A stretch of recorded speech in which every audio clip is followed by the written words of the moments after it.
Hey people, yo, welcome to the next episode of the North American Beatbox Podcast. I am Caleb Titus, aka CTB, co-founder of North American Beatbox, and today we have our boy Black Rhythm, aka Edgar. We have Komodo, and we have our boy Oso. So everybody just say hi, whatever, say whatever you want to say, your experience, how long you've been beatboxing, if you want to, it's whatever. You say what you want. Any additional information will be in the description below, so don't beg it in the comments. You know what I mean? Hey people, what's going on? This is Black Rhythm, president of Beatbox Puerto Rico, most part of the staff for North American Beatbox. Been beatboxing for about 4.5 years now, and happy to be here once again. Yo, this is Komodo. I am 15 years old, been beatboxing for about 2 years now, and I'm pretty sure most of you guys know me, but yeah, it's nice to be on here. I'm Oso, 26, feeling old as fuck right now. Beatboxing for like almost 6 years, and yeah, I have no accomplishments at all except that, I am me, and that's about it. That's all I got. He's like, the only things I accomplished is I was in the BTV video, and I'm apparently the American Shadow Sumo. Yeah, that's true. That's That is. true. I am. Yeah, that is true. Kim did bestow American Shadow Sumo to me in 2013. That is very true. Because he is indeed a big boy with big bass. I am a big boy with big bass. That's true. Wub. But yeah, so that's about it, though. You know what it is. All right, y'all. But just so y'all know, these are the topics that we're going to be covering today. We're going to be talking about, is beatboxing still hip hop? Because as we all know, at least I would hope you all know, because I know some of y'all are new to this, that beatboxing was something that really blew up out of the hip hop scene and whatnot. Just talking about that.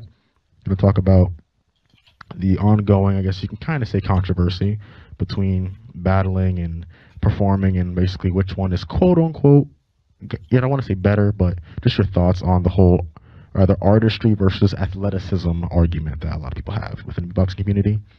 And we're going to be talking about the shootout battles, the wild cards, and some controversy regarding who got in to the beatbox shootout. So that's stuff that we're going to be focusing on today. Any other stuff that comes up in the conversation, we're just going to talk about, but those are the main points, And we're going to have the timestamps for this stuff in the description. So you guys want to maybe skip ahead, I would suggest you don't, because, we're freaking beautiful, and I know you want to hear our voices for this entire time. But if you want to skip to a particular subject, you can do so if you feel like it. So that's how we do.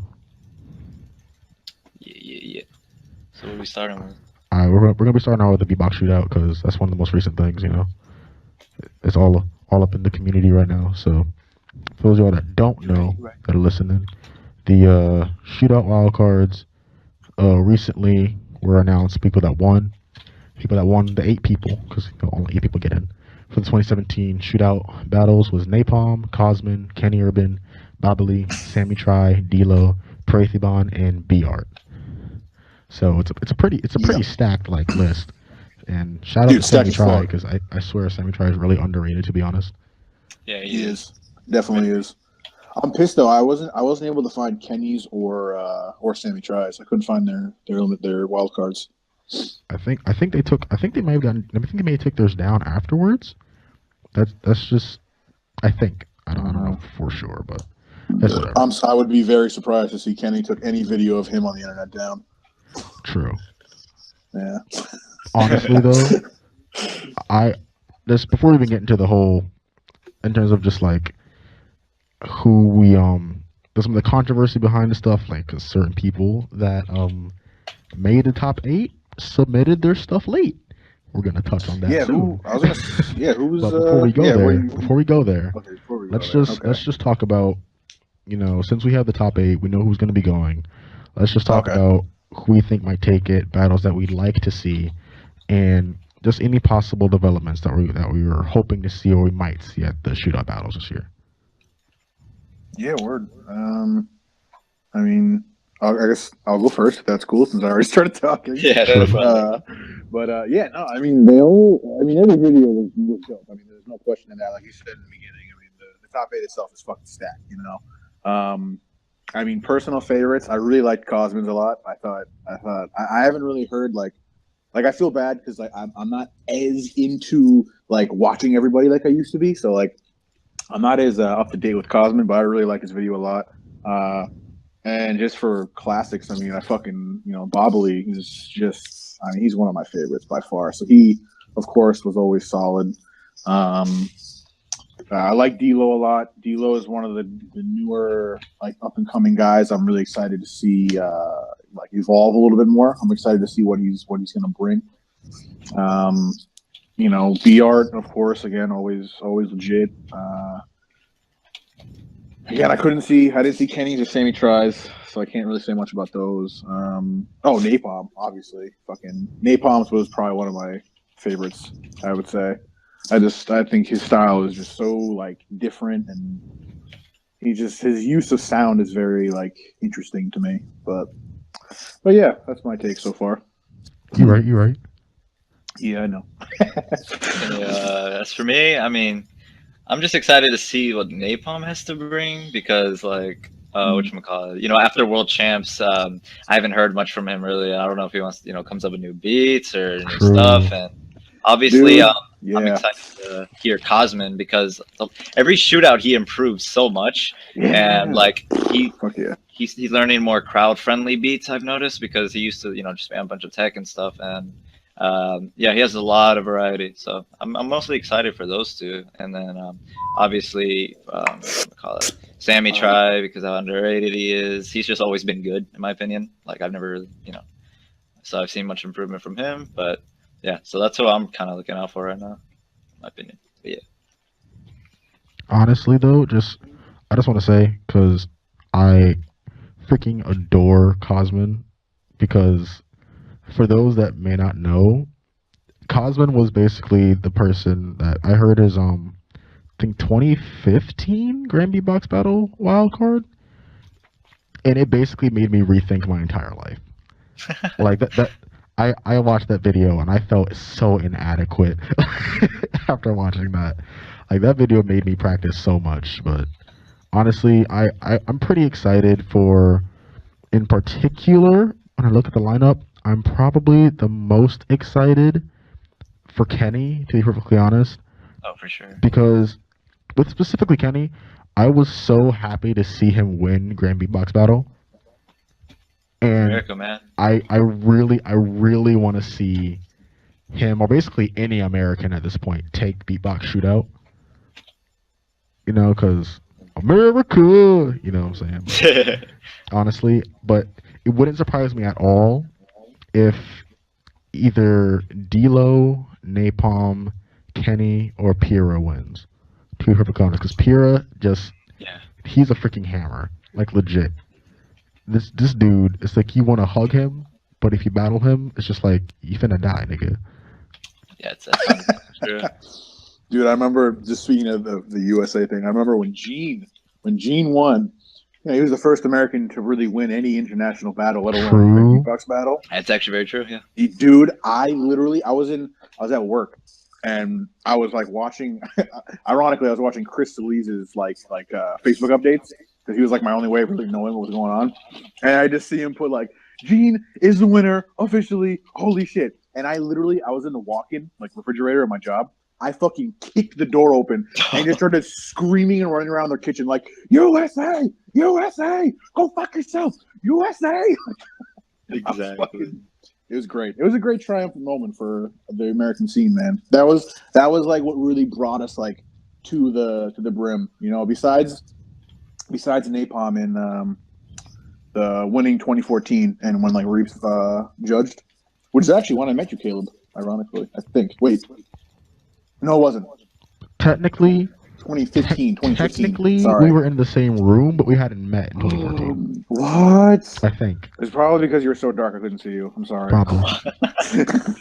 Honestly, though, like legit, 2014 was such a weird champs for me because that was my first champs. And I was sitting there. It was so bad, too, because for the day of the elims, I showed up there with my family, and then something happened with the owners of the establishment or whatever. And they had something happened, and everybody that was under 18 had to leave. Oh yeah, dude, that was so fucked. So my under 18 self just had to leave and couldn't do an elimination, and I was just so distraught. Yeah, dude. And ended up missing the whole basically event because my parents weren't gonna keep me up there for the whole weekend unless I like made it. Oh, So I missed freaking Reeves' showcase and everything. Dude, I wanted to freaking kill myself. It was wild, dude.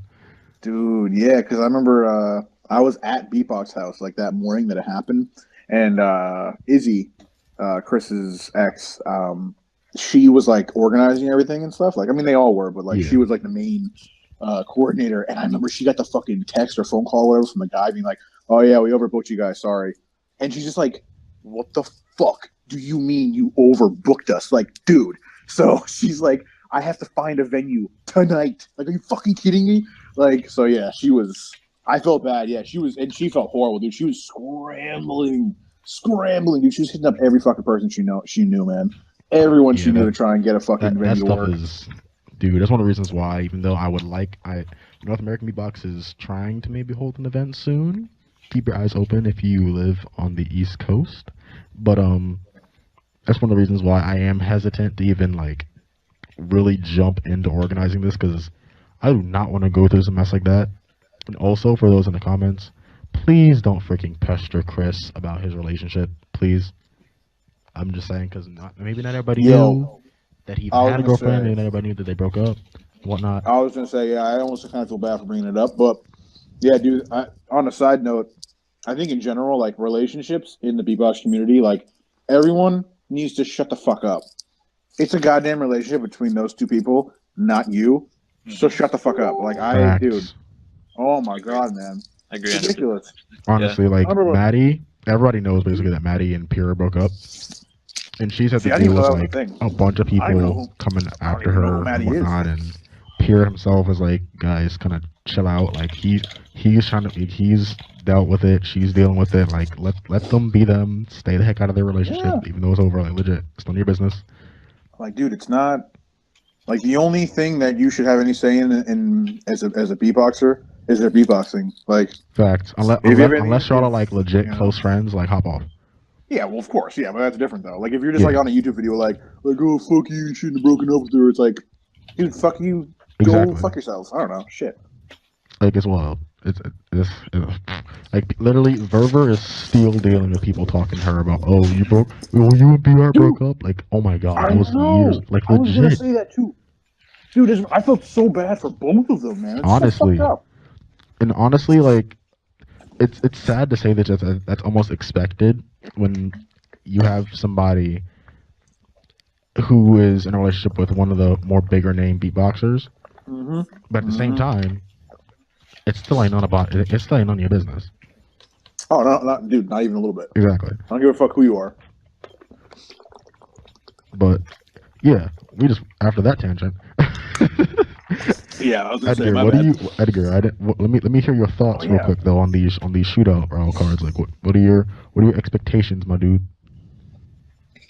Well, I want to see Babali.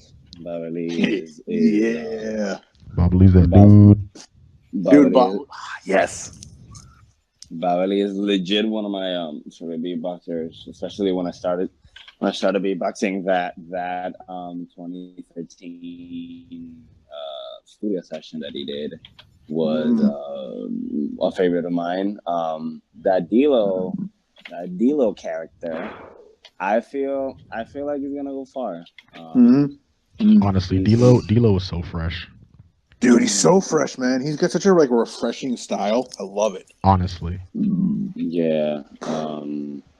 Those two I really enjoy, and also Kenny, definitely Kenny.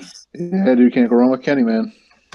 I mean, you can't go wrong with any of them, but yeah, you really can't. Yeah, legit.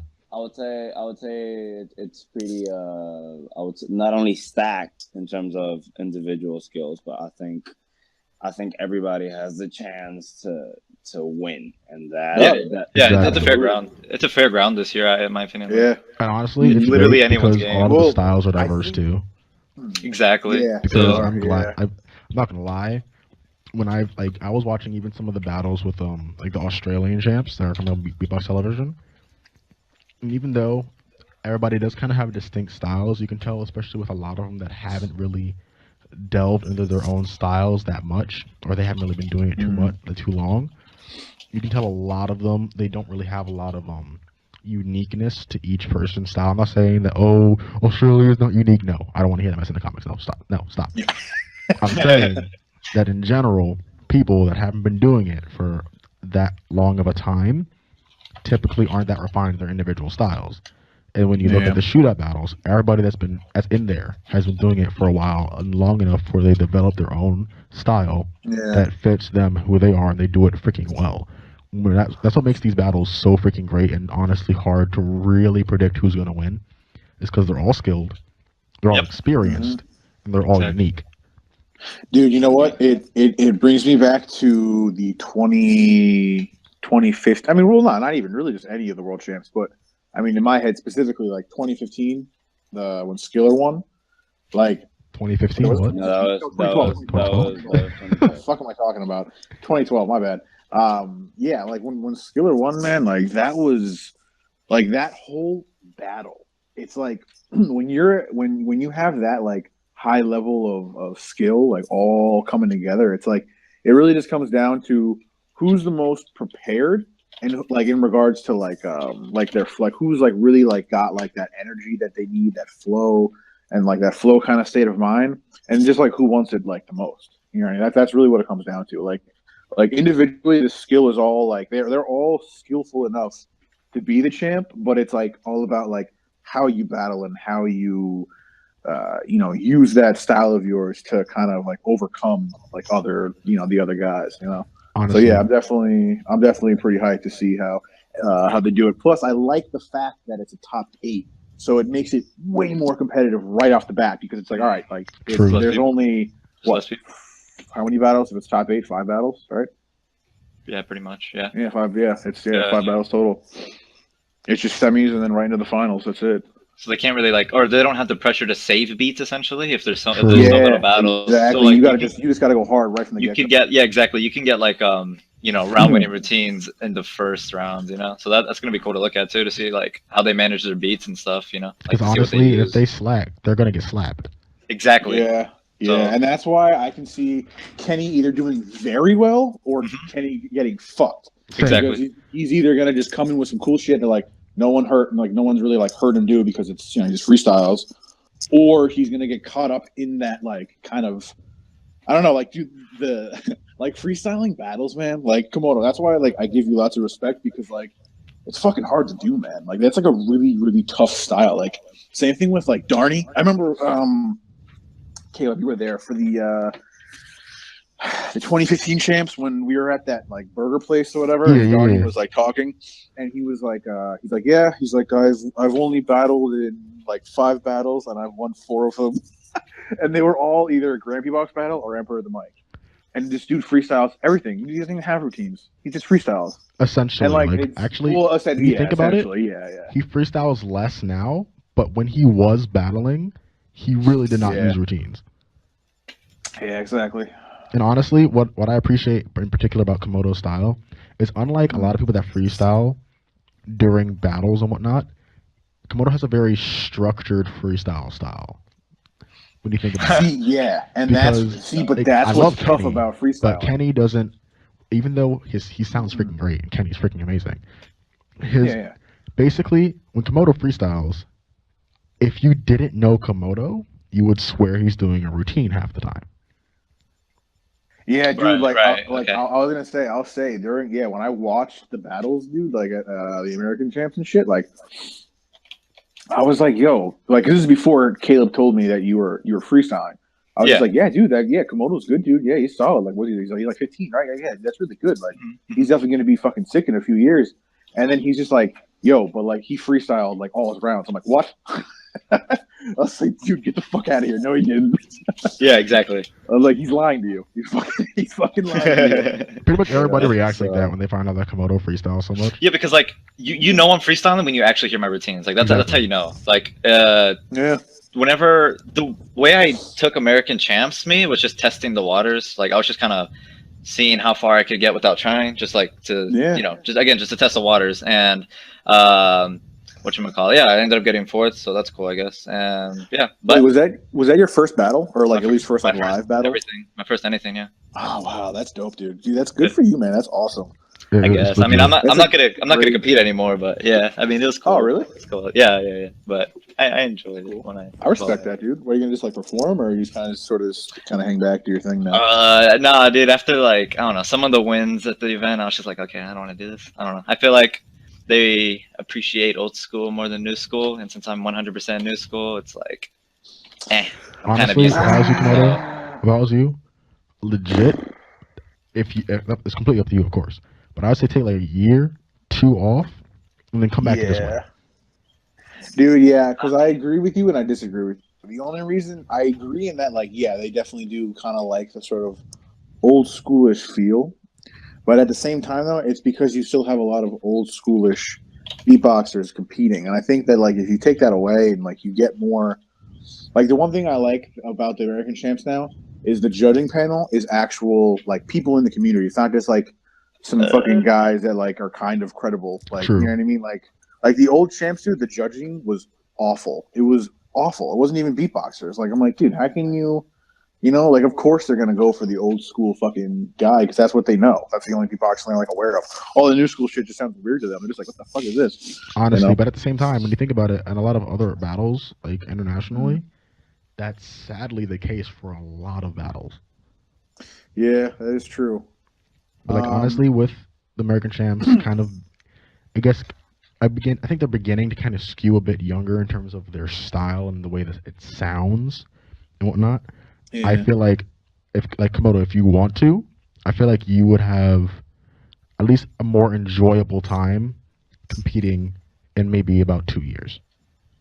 I mean, like, that's what I'm saying though. Like me, like I personally don't, I don't like beatboxing as much as I used to anymore. So it's just like, I just kind of do it every once in a while just to see, what's up. But I do love going to events though, and like meeting Honestly, everyone. Like, just come and to seeing all events, these things. jam. You don't have to compete. Dude, that's what I do, man. Yeah, I don't even, like, I'll go up and do an elimination just to do it, just so, like, I can at least be like, at least I did it. Yeah, right. Yeah, I don't go up there trying to fucking be like, yeah, I'm gonna be the next American champion. Fuck yeah, like, right. I don't even go up there being like, I want to make top 16. I'm like, I'm gonna go up there and I'm gonna fucking bomb because I get mad nervous, and then, like, I don't beatbox as well, and I'm like, oh, jigs my mouth, and it's just like, it's not good. Yeah, I got you. But yeah, I know what you mean. I mean, as I said, I'm 15. I got like.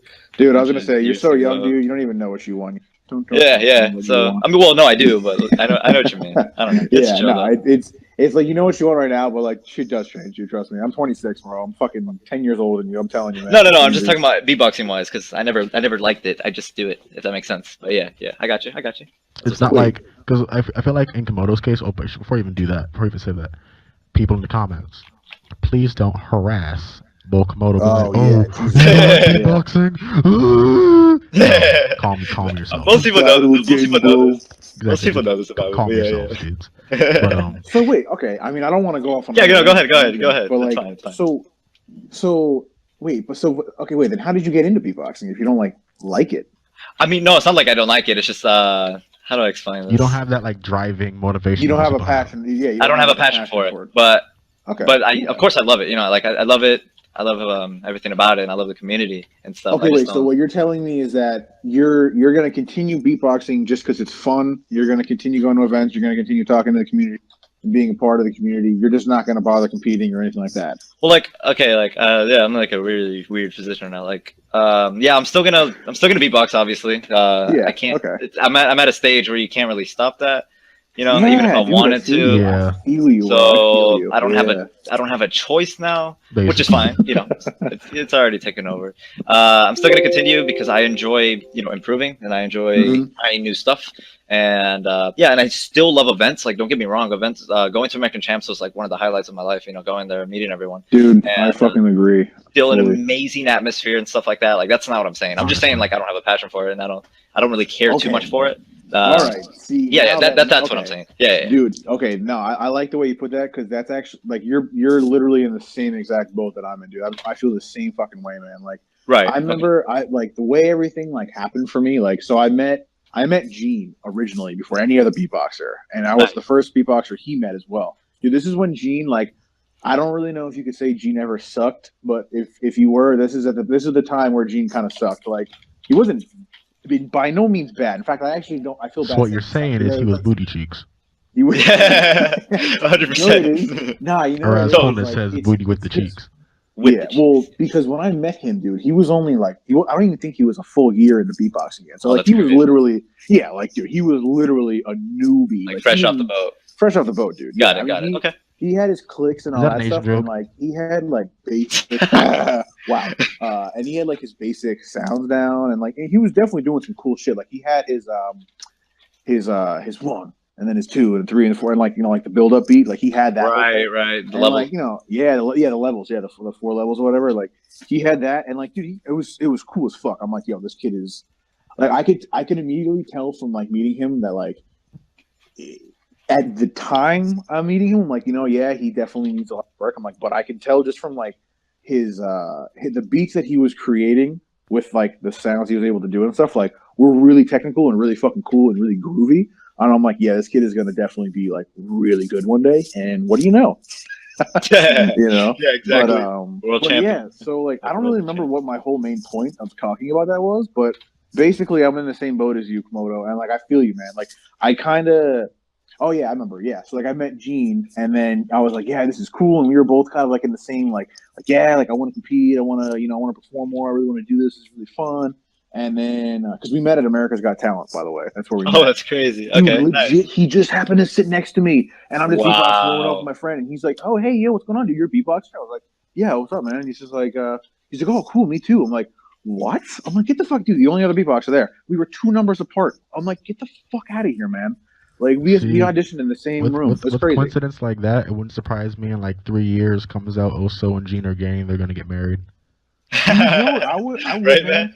I think we would probably have some really cute babies if we like put them both in one girl. Honestly, though, dude, interracial babies are cute no matter what. they are. And we all know that Gene and Oso are just completely beautiful human beings. That's very true. Yeah, dude, his hair with my fucking just like really nice something. Dude, imagine somebody of Oso's stature with the sexy hair of Gene. Dude, that's like legit. Oh my god, that's the peak of humans. Right? And not like just that, but like the suaveness of Gene. Like, dude, when if you talk to Gene, like for real, dude, he's so suave. He man. honestly like, is. Like he is though. He is. Yeah. Like, the way he speaks, he's so articulate. Honestly, he's that dude that I feel like he can walk into a room filled with like 100 girls and just have a conversation. He doesn't even need to actually try to get their number, and he'll come up with like 75 numbers. It's like, dude. Hell yeah, man. But the thing that's cool is like he's not even really like that. Like he's not like a fucking hound dog at all. Yeah, he's not. Like he's just a chill. He's like, yo, man, I just want to beatbox, dude. Like, yeah. You know what I mean? He would just be in the corner, like throwing his fingers around, doing some clicks and shit, you know. But yeah. So fuck, man. Goddamn, we keep segueing and fucking tangenting. True. The main point though behind that, so with meeting Gene is like, so yeah, so I knew that like he was definitely destined for greatness, and I was right. Nice. But like after like there was a certain point where like he started hanging out at the Beatbox House more, and like this is when like the Beatbox House kind of started like forming. Like it was before they like went by that name. But it was like that group though of people, right? And once he started hanging out with them, I like kind of realized I'm like, yo, dude, yeah, he's taking himself to the next fucking level, man. Like the first video he put up on BTV that Adam filmed of him, I was like, yeah, this is what I was waiting for. Like this is what I was looking at, and I'm just kind of like, and I'm never gonna be like that. Like I'll never get to that point. Like I'm sure I will in regards to like like okay, yeah, cool. Like skill wise, I have some cool shit, but like I was like, yeah, but like the performing all the time or like the battling and shit, I'm like, it's just not me. I guess like it's not really like, it's just not something that like. It's not that it doesn't interest me. It's just that it's like, but I'm not really. It's just not you. Like I'm not. It's just not me. Yeah, like dude, like I work full time. I worked full time. Exactly. Yeah. 18, 17. Like I've been working since I was 13 years old. Like all I know is work. Right. You know okay. I mean? Yeah, exactly. Like, I'm just so like I'm so on that like weekly paycheck like thing that like I don't think I could ever like not have that and feel secure. I'd be like, no, dude, what? I don't have any money coming in. What am I going to do? Like, and that's part what's of tough me about really it, dude. wants to try and really see if I can really make a living doing beatboxing. That'd be I'm crazy. like, it's That's tough, the dream, dude. though. If you can, That's the dream. dude, if you can do it, man. Fuck like it. I want to try, and I feel like Seriously. eventually, when I feel like I'm a bit more secure in various ways, like maybe when I'm not in Yeah. freaking college and having to deal with college costs and the such, maybe try Yeah. and do that a bit with more dedication. But like, it's not easy. Well, the thing, like, I mean, I can tell you this with Gene. What Gene did, dude, is he, like, Gene went, like, the reason I have a lot of respect for him is because, like, I mean, well, you know, because I've known him since, like, he kind of started out, like, I kind of know his, like, his story, if you will, in a way. Right. Like, and it's like, dude, I mean, he literally, from the get go, he's been all in. He has been all fucking in, dude, the entire time. Like, even when I met him, I was like, yeah, so what do you do? He's like, oh, I busk. And I was like, you do like, oh, you work like part time? He's like, no, I just busk. I was like, you just busk? He's like, yeah. I was like, how do you pay your bills? He's like, I busk. Oh, wow. I was like, dude, what? Like he was living in a house in Boston, which with like a bunch of people, and like, I mean, don't get me wrong, it was like a really nice house. Like I went there and visited once, and like he had it was a nice place. But like, I'm like, yeah, but dude, like, you can like afford to live here? And he's like, yeah, I just busk. That's funny. Like, so I'm like, how do you like, how much money can you possibly make doing that? And he's like, well, it depends on the season, the day, the time of day, and like how good you're doing, and also it depends on the was it like the time of year too, or not time of year. I'm sorry, how long you do it for. He's like in the summer. He's like if it's summertime and like it's like a weekend and like you know you go down to like fucking you know whatever like you know good spots are like Faneuil Hall or some shit like that. He's like, dude, I'd make, you know, however, I forgot how much he told me, but enough to like pay his fucking bills though. And I'm like, damn. So like, dude, from the get go, man, this kid has been all fucking in. He has survived off of busking and like just like you know what he does now for years, dude. And it's like, yeah, I don't know. And like once I kind of like that clicked in my head, I'm like, I could never do that. Like I could never get to that point, man. I don't know. I feel like But that's just me. But I feel that's like just honestly, me, you know? just before we even get back to our original topic of the Beatbox Shootout, but Dude, should we have like, David Ed? with guys like Gene and others that have been really dedicated to essentially making beatboxing their living? I just find it so interesting that I haven't heard many people talk about the fact that maybe one of the things that is almost I don't necessarily say a requirement to get to a certain level, but something that definitely helps you get to a certain level is when you essentially do this because you can't do anything else and be happy. Dude, yo, Right. Okay, Yeah. hunger that not everyone has, like desperation. Exactly. And that's like, dude, and that's what I saw in or you Gene have to be when I naturally first met him, freaking good at dude. it, like legit. Yeah, that's what I saw in Gene, and I was kid's definitely he's gonna do something. Like you could just tell, and like again, like because even back then, I'm like, you can see like how his brain like works, like how he sees music. It's like even now when he'll upload shit, I'm just like, yo, he's just got such like just groove, dude. That's like the only way I can really think of describing 100%. it. And like I 100%. hate, and I don't want that to be like an understatement. Like I know you guys know what I mean, but it's like but to say someone has like legit groove, it's not that common. It's really not. Like people say like, oh, it's really groovy, but there like, aren't a lot yeah, of not beatboxers, really but, though. Like they just like, for one of them in particular, just me because I'm a freaking huge fan of him. I don't care what anybody says. Freaking Chris Solis. Oh, Chris is great. He's a dude. great. Chris is so many people in particular, dude. like, especially after he battled Napalm in 2014, American fans were like, "Oh, Chris sucks." I'm like, nah, dude. He's improved so much since then. He's one. yeah, And dude. two, this man, I don't care what anybody says, one of the few people who just with the percussion sounds is one of the grooviest dudes. Oh, dude, you didn't even have to say that. I was gonna say that myself, dude. His percussion flow, like his percussion, like the groove that he has, is absolutely incredible, dude. I fucking love listening to his drums, man. It's awesome. Like I remember when I first met Chris too, like because all right, like I met the core like community like before like it really branched out in 2013 in Midwest. That was when I first met like everybody. It was like there was, oh my god, dude, this was back. Like okay, you wanna know how this was like a while ago? fucking J Flow was still like relevant. Bruh. Oh wow. Yeah, dude, he won. Shots fired. He won that year, man.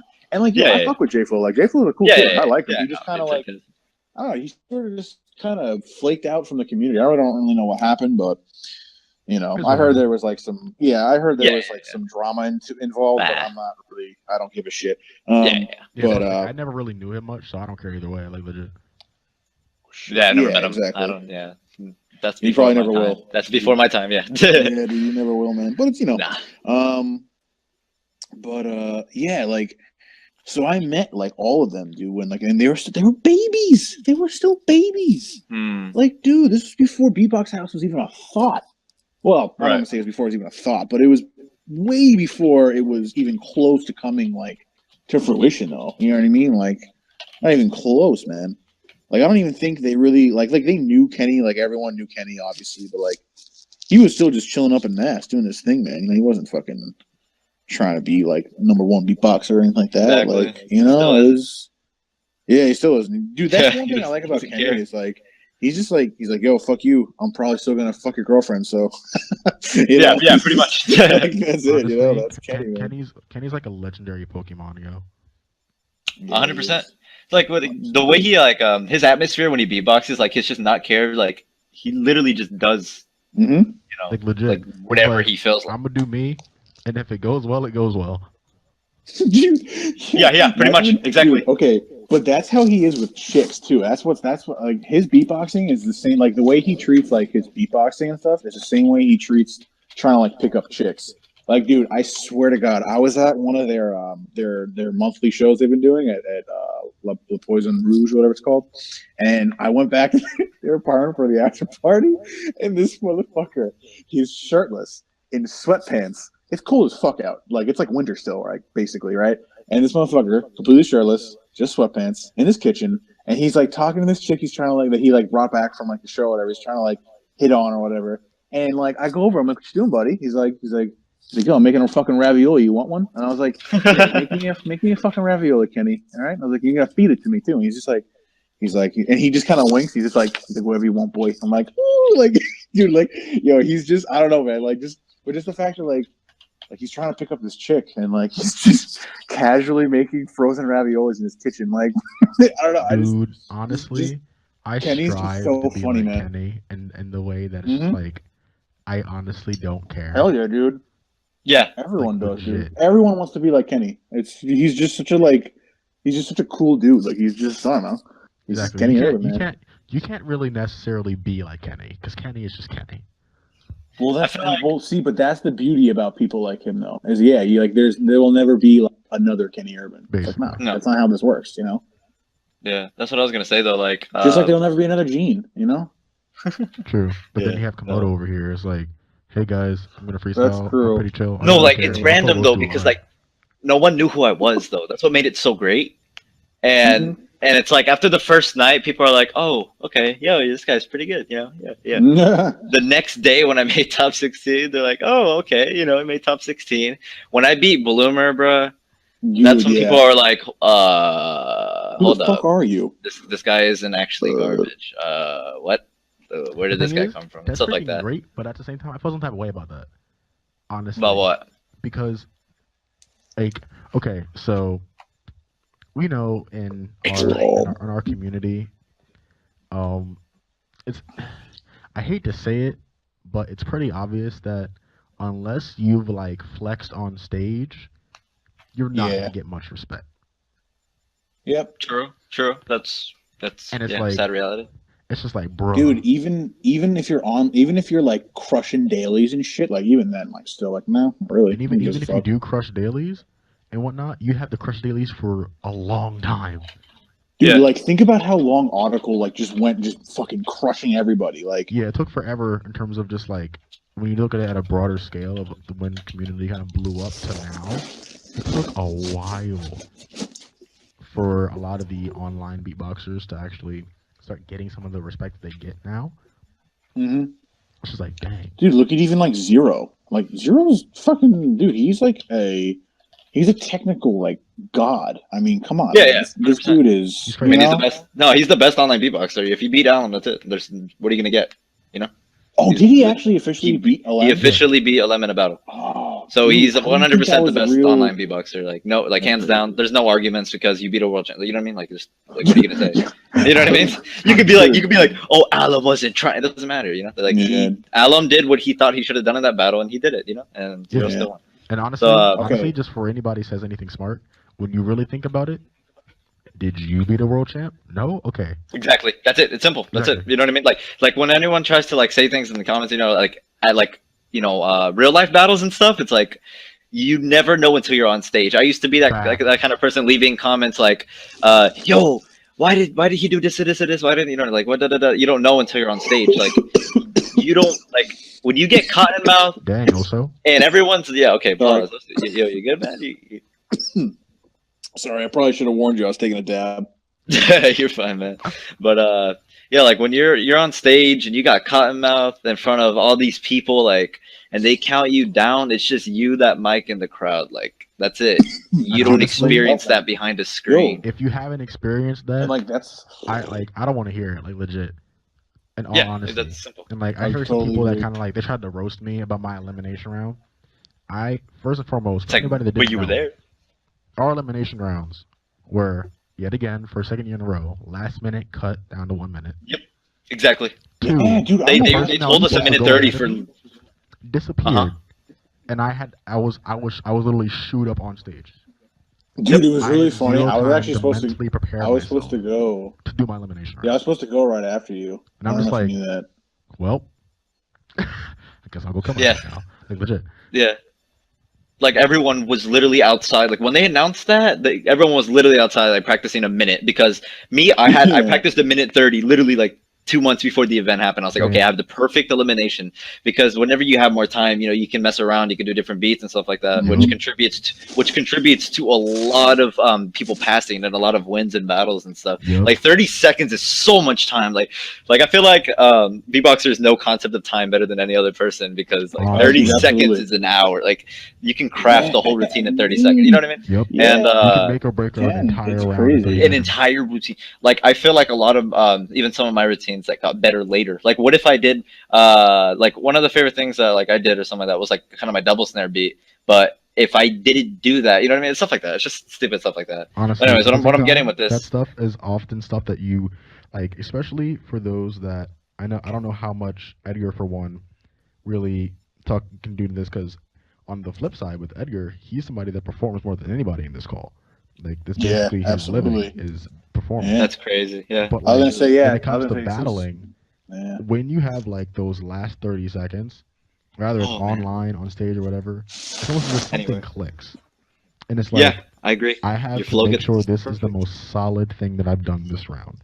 Oh, it's not even that though. It's like it's like when you have the last 30 seconds, like the way I'll just say how I battle, okay? Like I don't care if you use it against me. Like I just test the waters for the crowd, like doing a certain thing, and giving like 30 seconds, I could just try something new, like right there. And if it works, it works. If it doesn't, it doesn't. You know what I mean? So I be testing the waters throughout my whole round. I mean, you're not going to battle ever again, so I don't think it matters. Even on a performance aspect, because when I did my last performance, I decided that basically what I usually do when I perform is I typically do a lot more, I guess, higher energy beats, higher energy routines and such, and a lot more like just the naive me when it came to me really performing at first was I'm just gonna do a bunch of bass, but now it's just like I'm just gonna hold up, take my freaking time, and then like pull your dick out. You learn basically, but like you learn how to you honestly learn how to control the crowd in a way. Yeah, you do. And it's like it takes practice. Like you can't go up there and think that the routine that you're gonna do is gonna make people scream. You can't think that. No, wait, but that's what I did. Yeah, the thing is, that is true. The thing is, most people. I don't want to say most people, but a lot most people. A lot of people are just like, "Oh, I'm gonna do this routine. The crowd's gonna freaking love it." Like you never really know. Like all you can do is test. Like all you can really do is test. Oh, I know what you mean. You're saying, oh, like you can't make a routine and be like, okay, they're gonna like that. Yeah. Like that what you're saying? Okay. That's different. Okay. For you to where you feel comfortable with it, or you think it's good, but that doesn't mean the judges will like it. Yeah. That's Doesn't mean the 100%. crowd's gonna That's like it. facts. That's 100% facts because like whatchamacallit, like I told Article before I battled him, I'm like, yo, easy win, bro. And then like his second round, the judges didn't like it as much, and they're like, yo, what's this guy doing? But Article said like, you know, like he was like, yo, I was pretty confident about that beat and stuff like that, you know. And so it just depends, you know. Whatever you do, the judges not my like or whatever. Honestly, Perfect when you grammar. really think about it, And, any battle could honestly be an easy win for anybody when you really think about anyone, yeah, exactly, anyone. it. Also choking That's the what I like game about going. competing. Yeah, I love competing because it's a fair ground, you know. It's just how much whatchamacallit. Yeah, you're good, man. How much respect the man. person has for you, essentially, whether they go Honestly, easy but or not. Speaking of competitions, after our like 30-minute Ramble. segue away from freaking shootout battles, Dude, I'm so high now. bruh. So your Perfect. highness should be your highness should be Your able to Highness. assist. Yeah, call me King Oso. All right, King Oso, you should be able. We will to, now refer to Oso as King Oso for the rest of the podcast. Yes, your royalty. Yeah, what up? You should be able to assist us here. And can somebody please explain to me how in the world? Look, before I even say this, people that organize Beatbox Shootout, I don't know who they are. I assume that they are respectable people, and a lot of people respect them. But how in the world are you guys going to have this event that has a reputation? It's not any old like daily online. Oh, battle. like it's not like a run of the mill like fan made event. It's Okay. this is an official international It's an competition official international where competition. anyone from any country can essentially win a wild card to Right. compete. Yep. And you allow people that submitted wild cards the day after they were supposed to be in, and you let them in your competition. Here it comes. So who was that, by the way? One of them was Zelo. I believe another was Napalm. That's just coming off my I believe they memory. were like a day off, right? Just like a day off. They were literally a day off. Yeah. Well, okay, hold on. Because it was supposed real to be quick, at the end. Real quick. The submissions were supposed to be in by the 31st of January. Right. And a few people had their videos up February 1st. February 1st. Okay. And I'm like, right. Look. Oh wait, you forgot to mention though. You forgot to mention. You forgot to mention. And like for events like GBB, like if you submit it like 15 minutes after, that's it. Like exactly. you don't. That's what. Yeah, you forgot to say. But yeah. So go ahead, continue. And even like for those that like for just any clarity, like me and Komodo were talking before we started recording, and Komodo pointed out that even like dailies on TeamSpeak, if you're late, you're late. Like you're late. Doesn't matter who you are. You can be LM. You can be anyone. And if you're even late, when we that's have it. like dailies on The Discord so. on the Human Beatbox server. Like depending on who the host is, you're late by 2 seconds. Oh well. That's it. That's You're late. And so honestly, in a whole day too, like you could think of a Exactly. lot in a day. I mean, Honestly. like think about it. What if you scoped out the competition? You know what I mean? There's stuff like that. Like you never know. Am I saying that they did that? No. I'm just saying like, just stuff like that. You know, people could get the assumptions of that. there's no they could disrespect to those easily- that actually like. Of course not. Not submitted even. or They whatever. deserve. Yeah, they deserved it 100%. But yeah, it's just a concern to be honest. And I've seen several people not gonna name names because I don't want them getting bothered or whatever, pointing out the exact same things, and also pointing out people that did great eliminations or great wild cards that submitted them on time. Right. And it's like when you have those good people that submitted them on time, why are you letting in people that submitted in late? Yep, I agree 100%. I don't know. I just feel like they should take it maybe a little more serious. You know, the due dates and stuff like that. But timing is everything, man. It's a life lesson right there. that's 100% true. You know, 100% true. I mean, listen, like all right. Oh yeah, that's right. One thing I was gonna say, with at least, I don't know about Napalm. I don't know about Napalm, but with D-Lo, one thing I will say is I do know that like for right now he's with his girlfriend. They're like in like New Zealand and Australia for like some like crazy vacation. So it could have just been that he like didn't realize like, oh shit, wait, fuck, like this time here that means I need to have it in its fall. You know what I mean? And like he probably Right. That's it could have been that. Yeah, but it even could have. then it's like, but like you said, like you guys were both just saying, like, but even then they should have, I think, been like, nah, dude, sorry. If it was You that know? though, like that's obviously respectable and Yeah, it's stuff comes up, you know. You know what I mean? Yeah, like shit happens, dude. that's but- fine. Yeah. You That's know, one but of at the the same time, it's like not to be a I don't douchebag know. about it, even though life happens. Yeah, no, not at all, dude. Yeah, even though life happens, that doesn't necessarily mean that they should necessarily excuse you. Right. Yeah, I agree with Yeah. that too, 100%. Because like, I mean, they could be like, okay, well, how easy is it to look up a time? Exactly. Time, Yeah, well, the that's the thing. discrepancy Like, between the countries. Also, depending yeah. on your tools that you use, specifically YouTube, you can Right. schedule uploads. Exactly. You can schedule uploads. Yeah. So 100%. you could have scheduled it to be uploaded on time. There Yeah. are ways to do these things on time. Right.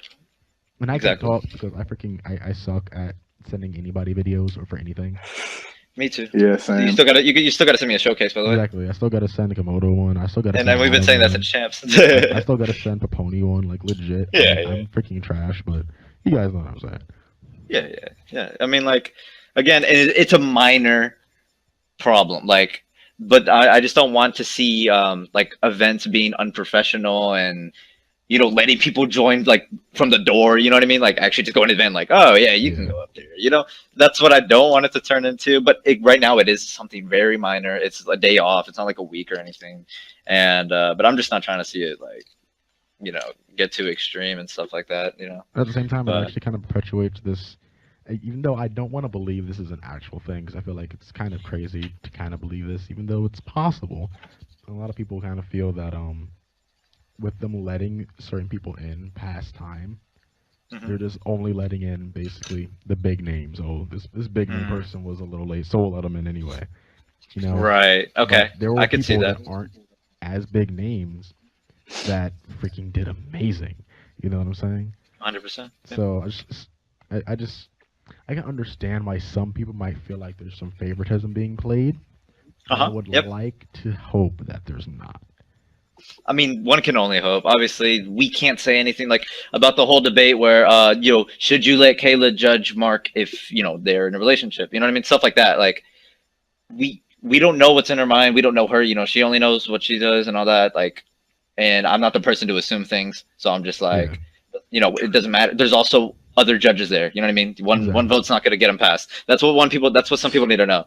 Like, one vote's not going to win you a battle, just on its own. So regardless of that, but stuff like that. So I mean, you can only assume. No one knows for sure, obviously. And as I said, I'm not a person to assume things, but I don't know. Sometimes some things that happen at events can make it seem that way, though, for sure. Yeah, we even touched on that on the first North American Beatbox podcast, which was about the whole Mark Martin versus Trung Bao controversy. Right. Like, oh, Caleb played favorites and whatnot. I'm like, first and foremost, you can say that. Dude, no way. But no way. It's like, first and foremost, she is way too experienced. Yep, 100%. And I feel like every single person on that judging panel, regardless of the relationships they have with any competitors, has the full capability to judge objectively. Yeah, 100%. Like, they're all the amount of experience, because you guys got to remember how many battles and how many stuff they've seen and contributed to the beatbox scene. Like, even think about Piponi, man. He started this whole thing. Honestly, and Piponi's face when he's, let's say, judging battles a little while ago, or when he was first really recording videos and such. Watch his face then and watch his face now. It takes so much more to impress this dude, and it's completely understandable why. Yep, 100%. Yeah, this guy was mean mugging the whole event. This guy was mean mugging the whole event. It's crazy. Honestly, it's not, the thing is, I've heard some people be like, "Oh, Paponi is just like mean." Like, no. First and foremost, Paponi is like one of the chillest dudes I've ever met in the community. Like, he's the nicest person I've ever met. Honestly, he is so chill. And if two things: if you don't know these people or have never interacted with them in real life, don't talk like you know them. Like, literally, Chris Elise was one of my favorite like presents from the event. Like, he's so energetic and hype and has such a good person. You know what I mean? Like, he just makes everyone just like feel nice. So basically, when you go to a beatboxing event, even if there's people that with personalities that you may clash with, 9 times out of 10, people are going to be relatively enjoyable human beings. Like, legit. Yeah, exactly.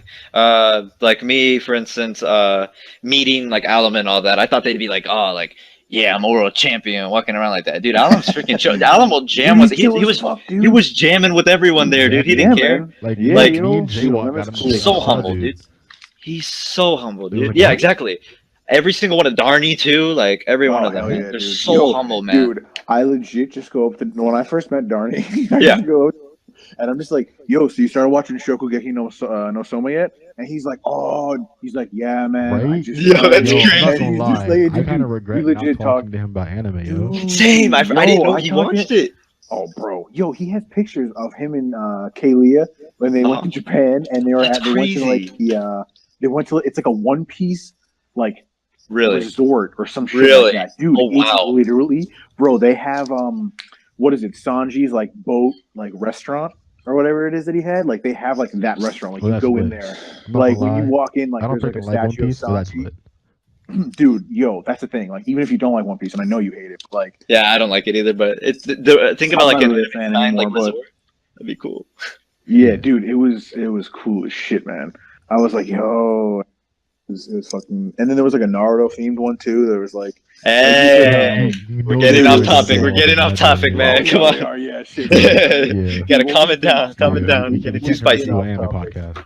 Getting too spicy. All right, but yeah, like the whole ground bake or the whole like whatchamacallit discussion that this was leading towards was from the Yeah. controversy of like whatchamacallit, people being like more lenient to certain people. I honestly feel like how professional they are and how like I've met them, personally, it's not a factor. It's not, dude. I've really known. isn't. Listen, man. I've known. Like, I mean, obviously, like, listen, like you were saying, like with Peponi or like a Lamb or Darnie as judges, like, yeah, dude, Right. no, they're way too professional, man. and Exactly. yeah, they're way too professional. That's They it. would That's never. just a simple word. But Exactly. then so now, but with the Beatbox House judging though, like, Right. dude, I've known them. Uh-huh. I've known them for a long time. Yep. And like, dude, they would never. They are just with like Peponi and Darnie. They're so professional. Like they take this shit so fucking seriously, man. It's their livelihood. Like that's literally this is their life. You know. That's 100% true. But I do think though, for future, they shouldn't have Beatbox House members competing and judging at the same time. Right. Because Okay. it's just. It's not because they are going to be biased, because obviously, like I said, they wouldn't. But just so that they don't even have to worry about the argument even being made. Yeah. It's just there you go. And I mean, listen, dude. Mark, because he that won. actually discourages a lot of people from even rather hosting, judging, or competing in certain things. Yeah, that's like me. Because, like, for instance, with North American Beatbox wanting to do some events, I'm like, look, if I was to help put on an event, I of course would like to participate. But at the same time, it will be weird. Be like, oh, well, the organizer of the event is participating. Yeah, exactly. Imagine Chesney decided to compete with us. Like, you know what I mean? It would be like that. It's just kind of no. That's kind of weird. Either way, people should just kind of pop off the whole. Well, they're obviously and then he just biased somehow because they're obviously not biased. You just don't like their decision. That's what it is. Exactly. The fact that you just don't agree with the decision. That's fine. You don't have to agree because with the people, decision. because there's a lot of new school kids. Well, because think about most of the YouTube community, like just like the kids are just like comment on YouTube and shit. Like, and they're all like they like new school shit. So like obviously Mark was just like stupid. Dude, all I gotta say is don't talk until you listen to him live. That's it. Like it's simple. Like I've never said anything about Bobbly once in my life because I've never heard him live, and I want to so bad. Like, oh, dude, I haven't yet, but you know what I mean. Just like, I've talked to enough rumors people that have it that like, one kick drum can impregnate 5 yes! at once. That's what exactly. That's what I'm saying. Like, I just want to hear him. So, like, or even Alexino. Like, I haven't heard him. But one thing I do gotta say about like the whole judging thing about like not having Beatbox House judging other Beatbox Houses. Slizzer was there. Exactly. He could have judged. Yeah, dude. Slizzer was there. He was just in the crowd chilling. Dude, so was Funkus Tech. Yeah, so was Funkus Tech. So was he. Like, there's people there. Like, they didn't have BBK. They didn't have It's not like it's not like there's yeah, exactly. They didn't have a lack of judges to do so, so it's nothing impossible. Like Slizzer's amazingly experienced, Funkus Tech, all of them. You know what I mean? At the same time, though, you had to realize that a lot of people didn't even realize that they were coming. For one, exactly, that is true, and that is 100% true. Set up. That is true. I believe Reeps was actually going to be a judge. Reeps was one of the judges. Because he was in Boston doing his residency at, I think, Harvard or whatever. At Harvard. It is a Harvard thing. Yeah, but he was going to be a judge, but his visa ran out, so he had to go. And they had to do some last-minute changes, and I think that's when Gene stepped up to be a judge. Yeah, that's when Gene stepped up. Yeah. So, but he was going to compete, right? I believe he was going to compete, too. Yeah, things happen. So people like hop off, hopefully, and I expect it because no, this was Beatbox House's first time even organizing the event. Exactly. This was the first time hosting too. You got to cut them some slack, man. Yeah, cut them some slack. I felt like they did an excellent job too. Honestly, Yo, have Kenny and Gene ever battled? Yeah. Wait. Oh. It's 7 to Smoke. Really? And that thing. I gotta watch that. Dude, I'm 90% sure they did. Yeah. Dude, Anyway. they have literally the most polar opposite styles. Yep. And I feel like that. No, dude, Gene and Alum. That's 100% polar opposites, dude. It is, but at the same time, no, it wouldn't be. Let me explain why really quick. And I'm sorry. Yeah, go ahead. I have to fucking do it. You do it, man. Because with a limb is still all routine. Gene is all routine. Gene doesn't freestyle. Right. He routines. Right. So if you take Kenny, who is I know what you mean. Okay. crazy freestyler who just goes off, versus an extremely structured routine with extreme groove and like musical kind of talent, like Gene, dude. Oh my god, dude! I feel like that'd be like the best fantasy battle. You know what I want to see? At least in America. You know what I want to see before? Like, this is actually a good way to transition to our next topic. But what I want to see with specifically, I guess you can kind of say with Alem and Gene, I guess you kind of being from separate schools. I guess Alem is officially the new old school, I suppose. Yeah, he what is, I would dude. like It's to so see funny. from people that I would say are in the same school but aren't necessarily considered new school, I want to freaking see a battle between Chris Solis and Omni. Okay. Omni has been such in an the underdog. shadows. Omni? Yeah, dude. Yes, Oh my god. He's nasty. Yeah, he's one of dirty. Like he low key. Like he could come compete American champs and slap half people if he wanted to. Yeah, I was thinking easily. about Omni in the shower. Easily. Yeah. Nice. Like, I was, he could dude. slap I way was too thinking many about people when if he I really tried. 100%. Omni, Facts. I remember he went to some European battle. I forgot what it was, but He battled Bobbly? yeah, he battled Bobby. Yeah. And they said, oh, his mic cut off. What are you saying, man? Sorry, no, you're fine. Go ahead. Yeah, no. He said, he's like, yo, he's like good. Like I was practicing, and I was like real confident. I'm like, all right, yo, I got this. Like, I'm like this, and this. I'm fucking crush it. And he's like, I mean, he knew he was going against Bobbly, but he's like, all right, I got this. He's like, and then I got up there, and I actually it dawned on me. I'm like, holy shit, I'm fucking battling Bobbly. Right. And then everything just kind of he's like, I didn't crumble. But he's like, but then it just there was way more pressure. Like the pressure came down. And he's he's like, then I slipped up and I kind of fucked up in spots. And I'm like, you poor guy. Yeah, and again, you don't know until you battled someone, dude. I was freaking out when they bracketed me with Bloomer because Bloomer's such a random person. I don't know. When he pops off, dude, he pops off. Yeah, basically. Dude. Literally one of my favorites. Yeah. Dude, absolutely one of my favorites, man. Yeah. Also, I don't care what anybody says. I hear a few haters being like they don't necessarily like his style. The one thing that you can't deny is the fact that his flow is impeccable. His structure did not structure did. It's so fucking good. No, well, it's not even that. Look. Freestyle for 30 minutes straight and sound fresh the entire time. No, dude, it's not even that. It's just his sound placement, and it's so nice, man. Yeah. No one can do it like him. Like you can copy the noises he does, you can copy the exact beat that he does, but it won't sound the same. Like that's what I love about him. Exactly. And you know what it is? Okay, I don't want to cut you off, but no, you're fine, dude. Go ahead. It's like he does something with I'm trying to think how I should put this. It's like he accents things. He gives everything a feel. You know what I mean? It's like yeah. You know what I mean? It's a very it's each sound kind of has a certain Mark be doing stuff like that too. To it. Yeah. That's I'm gonna take this opportunity to say what I always want to have this opportunity. Mark is a freaking don. If you don't like Mark, I need you to go remove yourself because Mark is freaking great. Live, again, I don't care what dude. anybody Man. says. He is one of the most powerful boxers I've ever heard live. Ever, dude. Yep. Yeah, He is I've one heard of the beatbox sexiest before. flows too, legit. Dude, it's insane. You can't replicate. I guess. You'll never know until you go to an event. I guess. Basically. That's as simple as that. You don't know. Can judge all you want to from behind your screen. But Why? And the reason why am I saying that again? I'm 15. I can represent all the kids out there that say that because that's what I said. I was one of the people that was like, yo, It doesn't matter that much. Video's obviously not that different. Like, come on, like we're hearing what they hear. It's like, no, you're not. Yeah, You are hearing what they hear, but you're not feeling it, and that's a whole different thing. Like, you don't when you can't feel what they're doing. Like that's what I was saying. I want to hear Bobbly so bad because you can just go. But hearing like how powerful that would be and stuff like that, dude, you don't feel that. Yeah, but like you can hear it though. You can hear how powerful it would be. Like you can hear it. Like, well, I'm saying like as someone who like okay, like being that we've all been at enough events to know. Well, at least you know, but you know now though. If you really only have to go once, But it's like you now like I feel like when you hear certain sounds and shit like live, like certain people, like when you hear it then like not live and it's like on a video, you can hear like. Yeah, dude, that definitely would sound fucking beautiful. Like, the breathing, the breathing technique from Bobbly and Napalm? Yes. Do you remember at World Champs? You know what I'm talking about?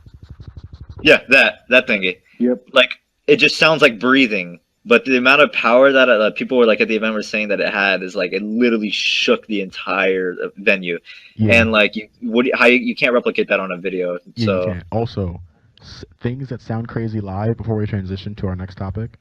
One, when Villain did his the new house jaunt that he did. Yes. Oh my god. Yes, dude. 100%. Nastiest, one of the nastiest drops I've ever heard in my life. Honestly, that was probably the best drop of the night. I agree. Honestly. Well, you got it. But Wobbles though, Wobbles killed that. Oh wait, hold up.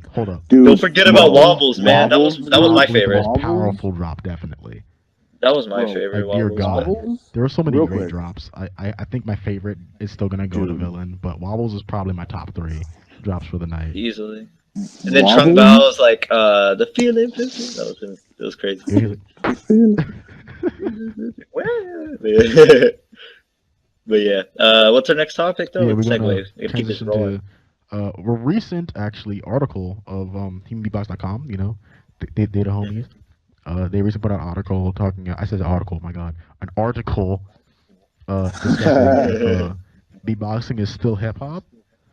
Ooh, here we go. I feel like that's a really timely article, specifically with the fact that our community is getting younger and younger as it's getting more and more popular and such.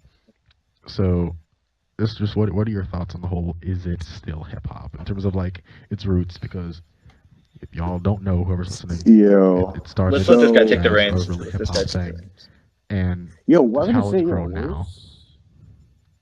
Yeah, let's let Black Rhythm take the reins on this one. I was gonna say, Edgar. Yeah, you gotta talk, man. Yeah, dude, this guy's silent all the time, so definitely take the floor. Go ahead. All right, so this is a more serious question than you guys might think, because I come from a country and in Puerto Rico, Latin America, where beatboxing is seen as hip hop even more than what you guys experience in the mainland United States. Right. Like it's even more like beatboxing is even more entrenched within hip hop culture over here than it is over there. Right. And so what that means to me as a professional beatboxer is that I'm constantly having to explain to like old school hip hop heads, rappers, MCs, DJs, and all these people that beatboxing has kind of adopted an aesthetic, musical aesthetic, sonic aesthetic that is not just hip hop anymore. So however, that being said, the very concept of a beatbox battle is very hip hop. Yep, like a rap battle. Yeah, absolutely. Yeah. A lot of I don't think beatboxers realize that the aesthetic that they use when they go on stage a lot of times is also very hip hop. Yep. Battle talk and battle nature, that happens all the time in battles. Yeah, dude. Happens so much in rap battles. Yep. Right. So there's definitely some hip hop roots there, but as the article suggests, the kicker, as John would say, is that the music that we do is not only hip hop these days. And so what I like to say about the whole situation is that yes, beatboxing has hip hop roots, but it is not just hip hop, where it's not merely hip hop anymore. It's I would say it's hip hop and then some, you know, hip hop plus other things. Right.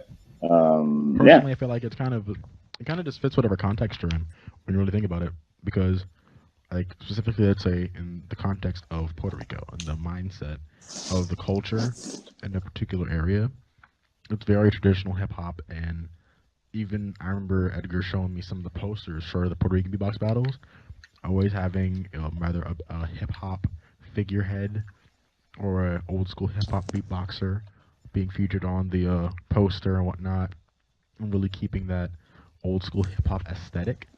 But the thing is, at the same time, if you were basically old school hip hop, but say old school hip hop in the UK, it's completely different.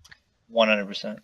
And I feel like a lot of people don't necessarily realize when they think old school, they instantly think hip hop in the sense of, you know, Dougie Fresh and the such. Yeah. Razel. Yeah. Also, oh my God, Razel. We met him. God. Yeah. Yeah, dude. Razel was fucking awesome. Legit. One of the Anybody funniest that persons isn't a I've fan of old hip hop style, listen to Razel live. Your life will change. But oh, dude, yeah, he was one of the most powerful beatboxers there. facts, like, yeah, man. The thing is, just as a side note, if you guys, everybody knows that if somebody can do a nice sub bass that sounds cool, Razel hits sub bass tones with just his vocal cords. Vocal cords, like, and obviously we beatbox the vocal cords and stuff. No, this guy would literally go, and like the whole room shakes. Literally, the dude hums and the room shakes. Yep. And it's not like they weren't bass boosting him or anything, because he would give the mic to somebody else and it would sound like anybody else, you know. Yep. The dude is just freaking inhuman. But going back to the topic, it's just like, and actually, it's interesting that he brings up the topic of having to kind of explain how beatboxing has shifted. That shows that even in today's day and age of the internet and the such, not many people really know in any updated sense. They don't need to know fully, but in terms of an updated modern sense, what beatboxing is. It's still culturally. It is still culturally like new. You know what I mean? Like, it's a very you can go to like for my instance, I can just go to my school and like, oh my God, stuff like that. You know what I mean? It's so fresh and still so new. Like, it's obviously getting more and more buzz due to like pioneers like Reapstone and all that, like expanding it to like a respectable level. But like, it's still so new, and people are still used to it. Like, you know, oh, we're better rap battle. Hey, this guy, drop a beat, man. You know what I mean? Like, it's evolving from what that was, but that's still bringing it back to the hip hop roots. You know, like where. That was the main purpose. You know, people used to beatbox in the hood and stuff like that when they couldn't afford it, you know, or just have music right there. You know what I mean? Like at the moment where they needed it. So like, I don't know. I really appreciate how far it comes. Is I think one of the things that keeps beatbox in its intrinsic value, because like I remember Reaps one talking about this one of the videos that he was in, because he's in a lot of videos because he's a freaking awesome dude. He talked about how one of the reasons why he loved beatboxing so much is because his instrument is with him at all times. Exactly. Yeah. I love the way he describes that.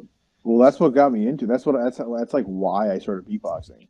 Like I saw rock shoes for the first time, and I was, you know, I've played drums for like 15 years now. Yeah, I'm a drummer. And it was like I just was like, yo, like that's like really cool. Like I could just drum like whatever the fuck I want. Like that's an awesome concept. Right. You know what I mean? So like that's why I started like. Well, it wasn't why I started like listening to it. I had been listening to it for a while and like just enjoying it. And then I thought to myself, I'm like, yo, fuck it. Like, I mean, I could probably never sound as good as Roxaloose, but like, I mean, it would still be cool, like just to kind of like think of a drum beat and then just do it, you know? And then I started learning the new sound, like other sounds and shit, like not thinking I would. And then all of a sudden I discovered my bass and I was like, oh, okay. Yeah, it's stuff like that.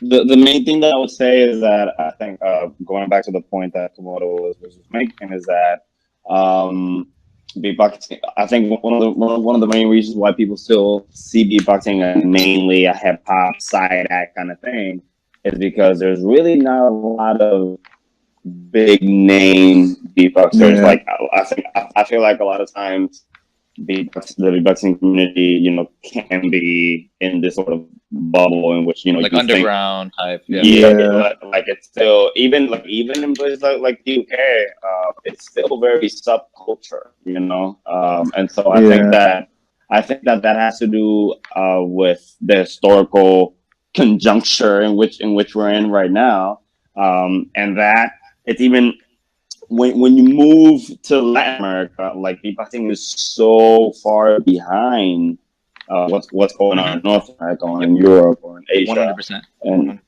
like a lot, and so like for example though, just let me stop you real quick, just to get people to think about the scale. Take a moment, think about all the beatboxers that you know from like Canada, the U.S., China, Japan, Korea, all these other places, all these continents, like North America, Asia, and all that, and then think how many Latin American beatboxers do you actually know? I know a bunch from Mexico because I'm Mexican, but like Latin, like from like even from like whatchamacallit, like South America and stuff like that. Like South America, I can't name more than dude. Like the I'm probably the first Caribbean beatboxer you know. Yeah, actually, dead serious. 100%. Me personally, I don't know any. Honestly, the only ones that I know are the ones that I've rather met through you or Premzy. Stuff like essentially. That's how it is. Oh, that's true. Yeah, Premzy too. That's true. And there's a reason for that. It's that we lack the infrastructure that that you guys enjoy in the States or in Canada or in Europe. So that's pretty much the work that I'm doing. I'm pretty much, beatboxing ambassador over here. And it's not just, it's like, you can't just be a good artist. You have to have other things going for you. Like, for example, a lot of times I will perform, and then once I get off the stage, a lot of people would ask me a lot of questions regarding what it is I'm doing. What's the name and how do you do that, and where does it come from? And so I think, and that has allowed me to become very knowledgeable about my art in such a way that I can go and walk into any room and talk to anybody about beatboxing in a way in a way that is engaging and informed. And so I think a lot of I agree 100%. Like, no, go ahead. No, I mean, I would. There's a reason for that, and the reason is that knowing those things or being that kind of scholar, isn't nearly as glamorous as winning a championship or having a million views on YouTube. Like those in the community, in particular, because a lot of times, even though people probably don't want to necessarily admit it, your biggest beatboxing inspiration probably is an unknown weirdo to the rest of the world. Yeah. And it doesn't in the grand scheme of things, you can ask anybody that's probably won any championship, they know full well that in the grand scheme of things, what they just won meant essentially nothing. Like, not even that, like me, like, it's like when I met Alan, I was like, yo, can I get a picture with you? Like, just have a picture with him. Like, I wasn't fangirling or anything. But if I actually showed someone that picture, like, yo, who's that? Like, what? You know what I mean? It's like that. And like, and I feel like as the beatboxing grows, because it's gonna get to the point like of level of just any other music, like scene, like singing or all that, and dancing, because of how underground dancing was, and you see it now, Dancing on the Star, Dancing with Others, all these shows and stuff like that. It'll get there one day, and I think we're at a perfect like time to like experience it now. What are you gonna say? Go ahead, Black Rhythm. I mean, I don't really know about that because there's such a thing as mass market versus niche market. I mean, for example, Dancing with the Stars is a very specific. I guess not all dancing styles are as popular, and beatboxing, you don't need it, especially with like when it comes to making a living, for example, out of your art, you don't necessarily have to be with everybody. Like not everybody, not the whole. Like you don't need the whole world. You just need true fans. You know what I'm saying? So and so a lot of times, like you don't. It's pretty much the concept of niche. And for example, Reeves. I'm pretty sure Reeves is relatively unknown outside of certain circles, and yet he's traveling the world doing what he loves to do. Yeah, like the Wu-Tang Clan performing for them and stuff like that. Yeah, you know what I'm saying? And so beatboxing or a beatboxing artist is probably never going to get big as the ushers of the world. But then again, what I'm saying is that that's not necessarily important and or necessary for this thing to continue to grow and for us to have. Well, you gotta think it like this though, like the world champs and everything, like they're getting sponsorships and stuff. I'm just saying, like it's just growing so much. Like it is.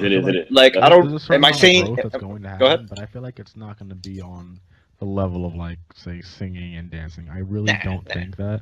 And the real reasons why I don't think that is because beatboxing is one of those things.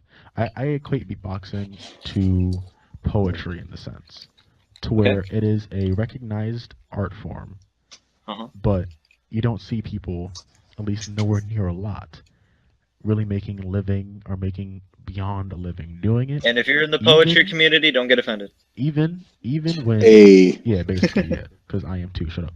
But like, but like when you really think about it, the way beatboxing is going, I can see a lot of individual beatboxers getting sponsorships. Yeah, like even Marcus Perez right now. But it's not like people are going to be able to. At least I highly doubt this is going to happen. I've had talks with a few people. People want to make certain networks that would make this possible. And I know the Beatbox Collective is even doing the Beatbox House, even the Beatbox House.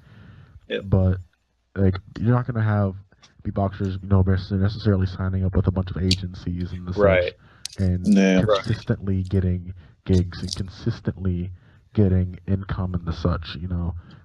I feel like things will rise to the sense where there'll be more opportunities for beatboxers. Yeah, that's what I'm trying to say. Yeah, but I don't think they'll necessarily be like, oh, popular beatboxer Komodo buys new Lamborghini or like literally all I'm saying with this is like they're not like whatchamacallit.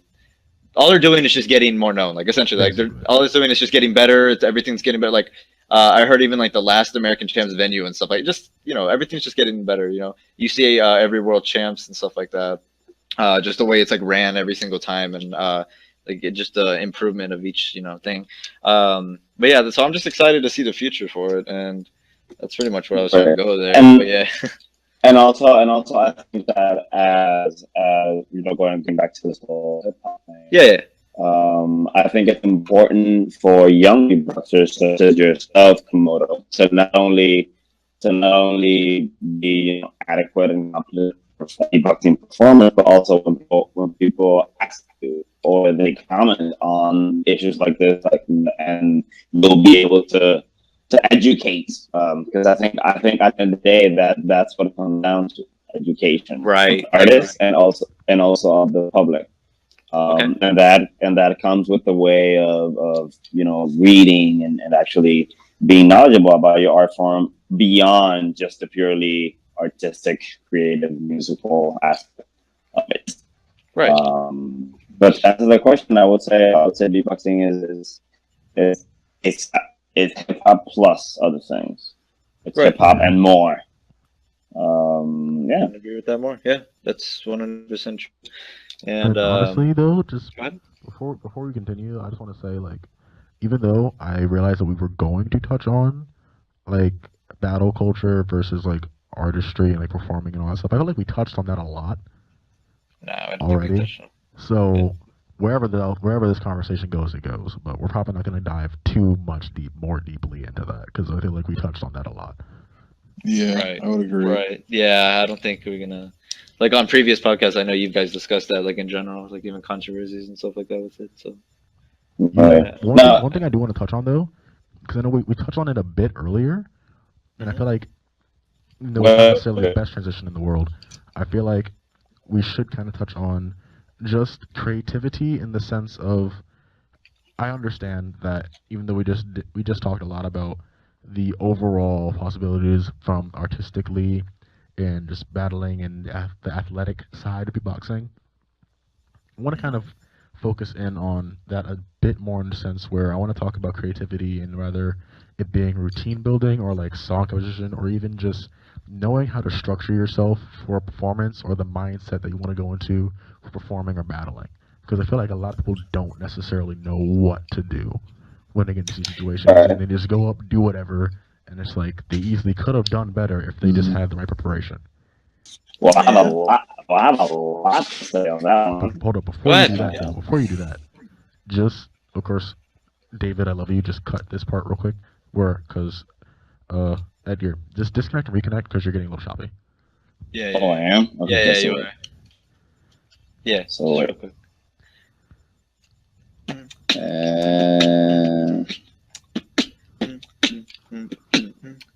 Wait, is it?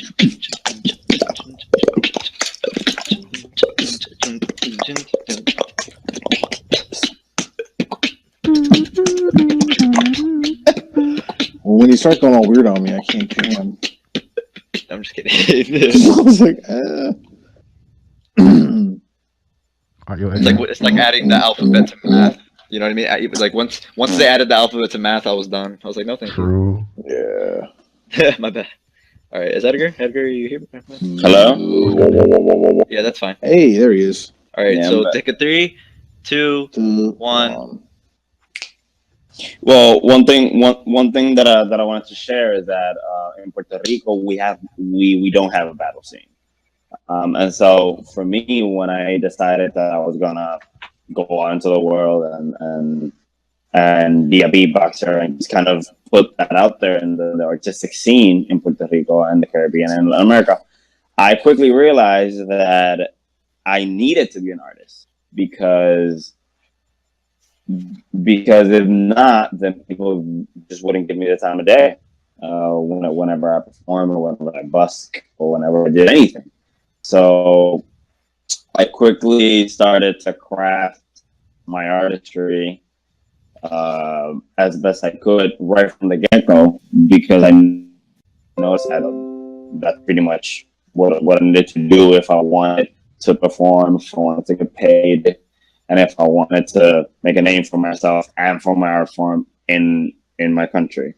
And so that is a different take on this whole beatboxing thing because, for example, you guys in the US, you guys have a battling scene, sort of like a battling circuit. And so people, practice for months before a battle.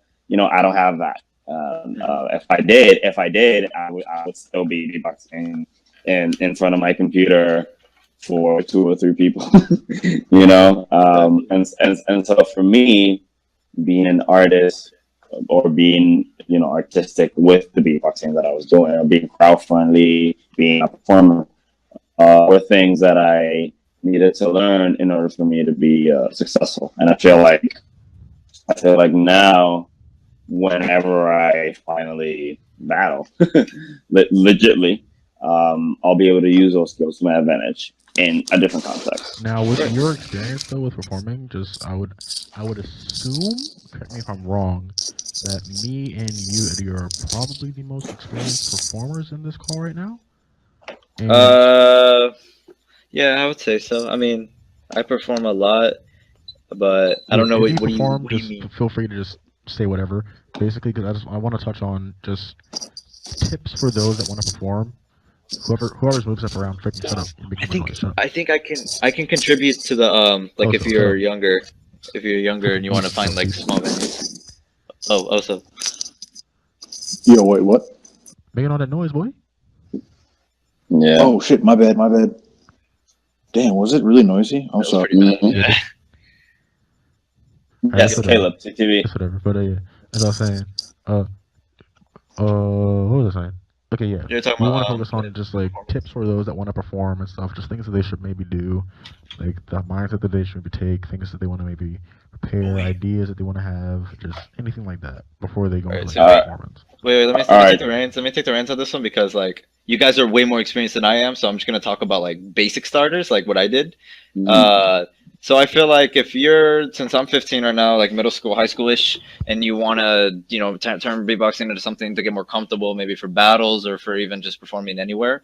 I feel like if you have a talent show, just do it. I did mine in 8th grade, and that was the first like ever crowd I had essentially, and it helped so much because then you get a whole different perspective on like what to do. You know, like you change your whole style like just to fit crowds and stuff like that, and it's advantageous for you. But also, if there's like any open mic areas like you have in your area, like definitely take it. Any little opportunity. Don't be scared. Like the people don't actually care too much.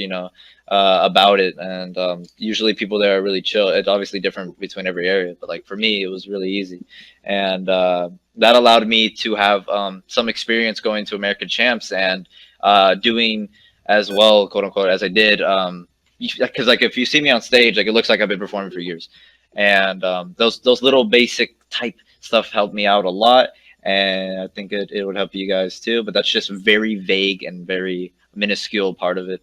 And yeah, so I'll let these guys talk about like more career-inducing type stuff. I feel like you hit on like a lot of good.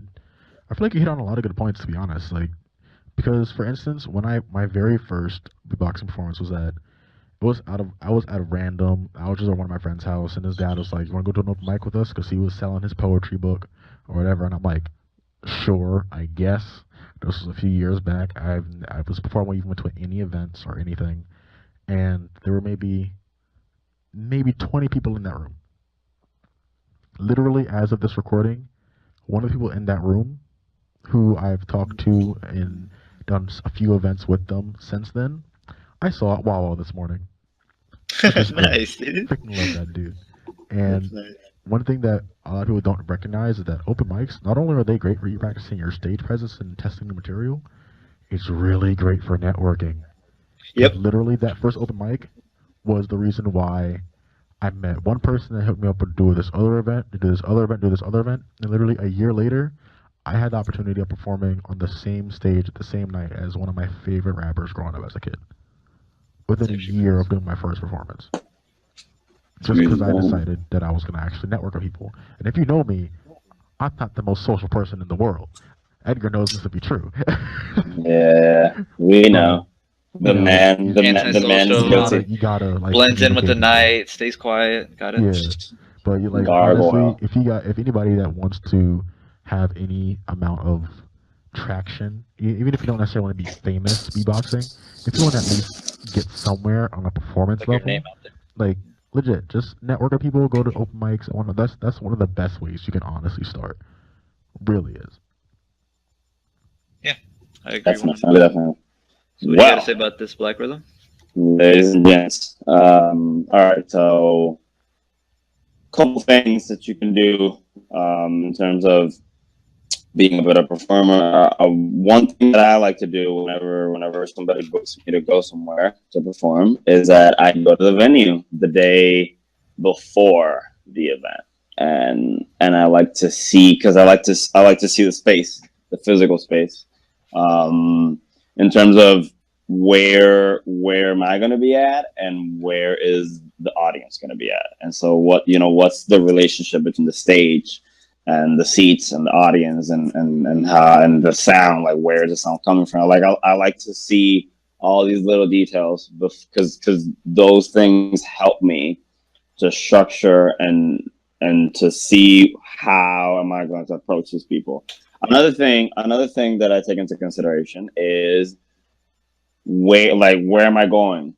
Do I have any information regarding the type of audience, like what type of people usually go to the event or to the venue, and how that informs the set. You want to stop him?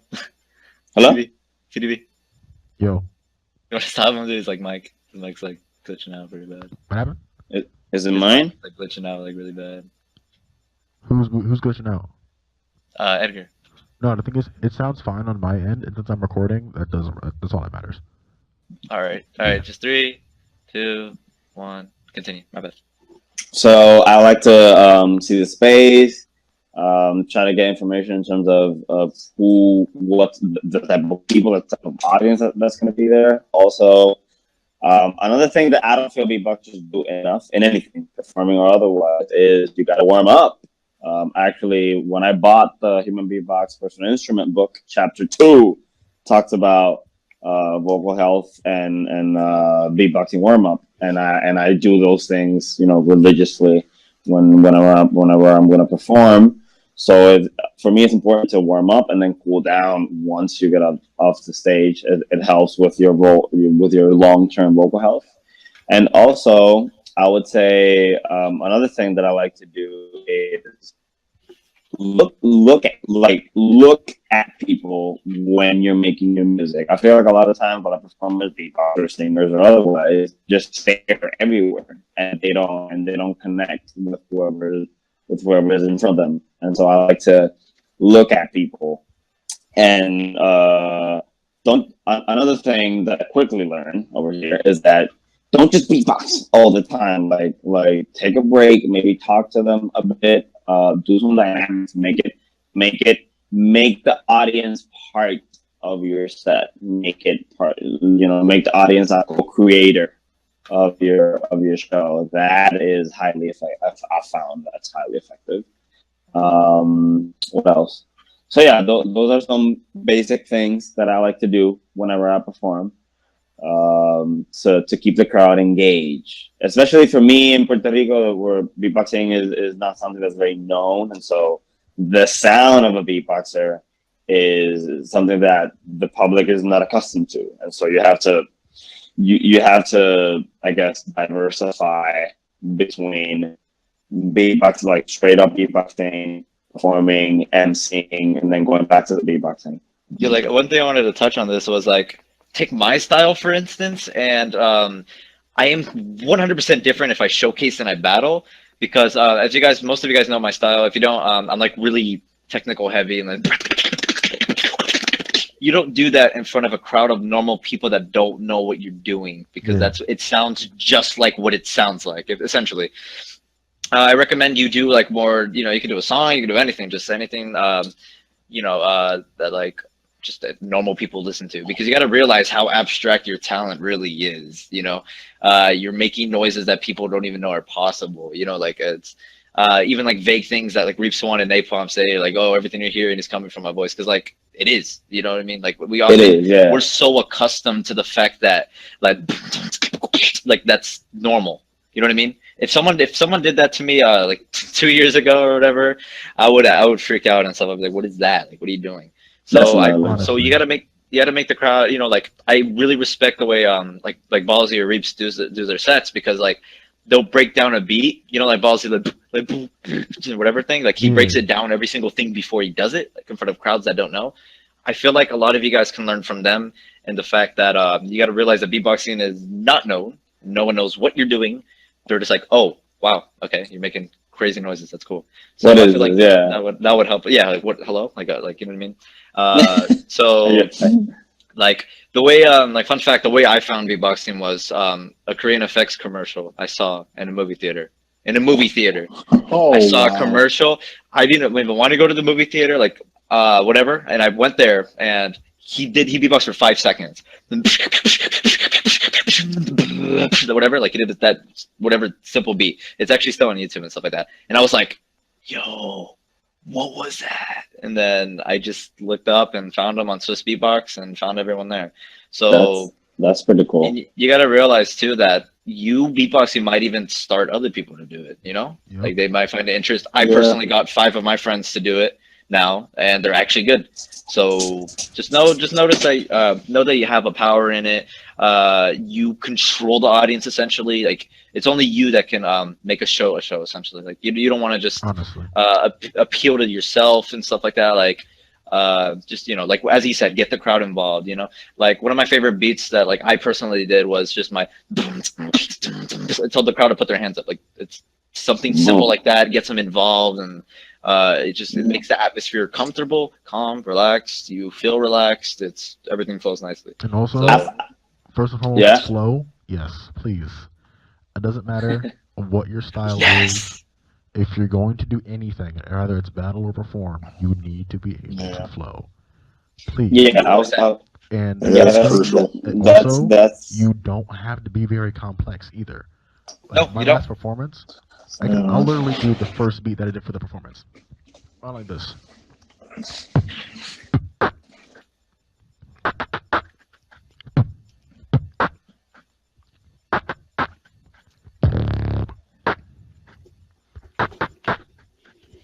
I did something just like that. Yeah. Just to get the crowd into it, and then just add another layer to it.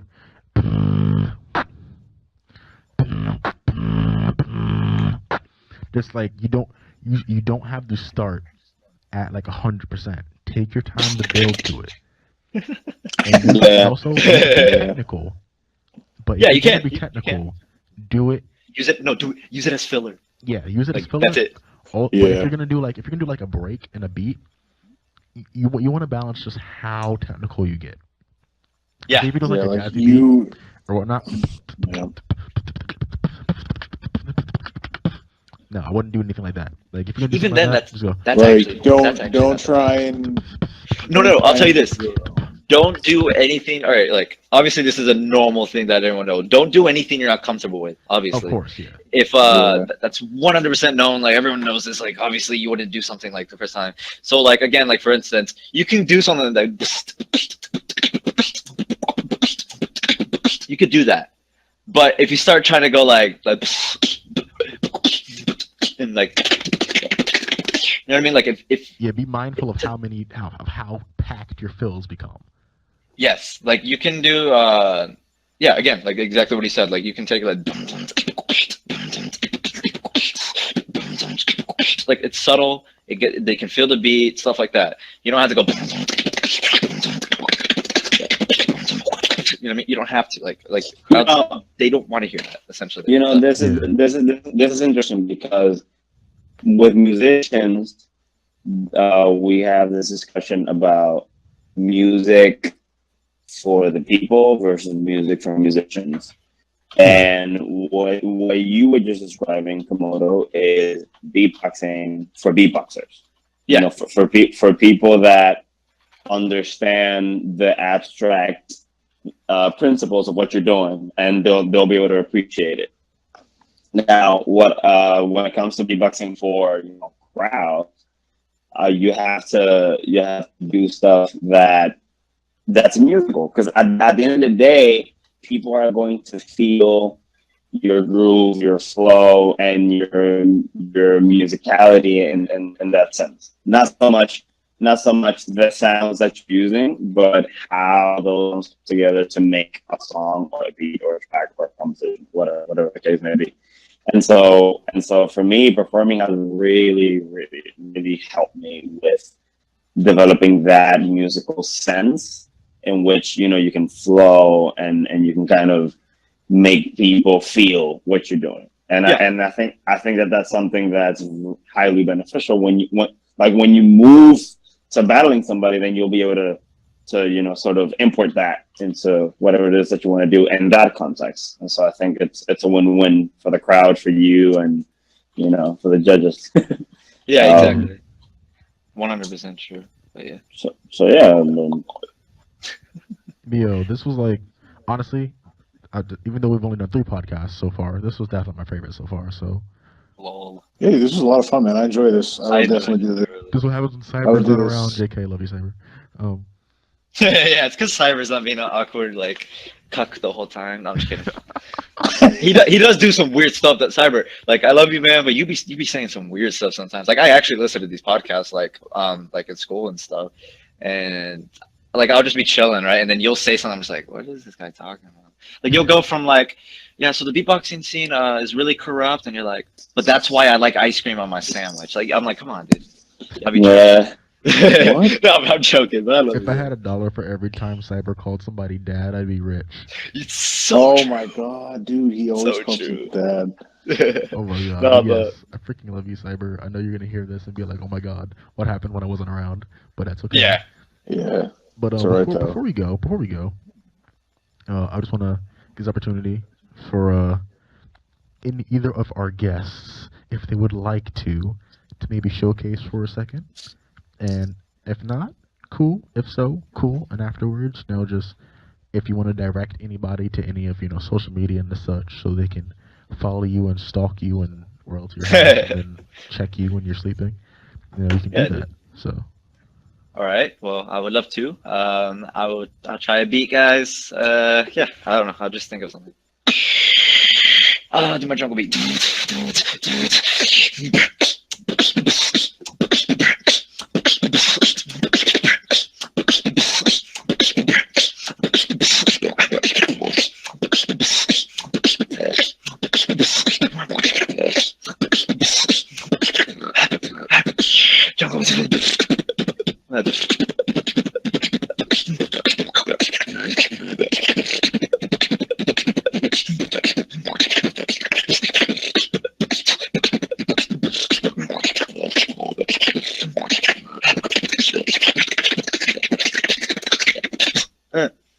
Keep the mess up in there because I'm human. Yeah. But yeah. We're all human. Yeah. But if you guys want to hear more, my YouTube channel is Komodo Beats. Pretty sure most of you are familiar with it. I'll be in your comments. it'll be Yeah. in the description. Yeah. Anyways. Yeah. Someone take the reins. Come on. Oh, so you finna drop a beat, dude? Yeah, I'll try a little bass here if I can. Ooh.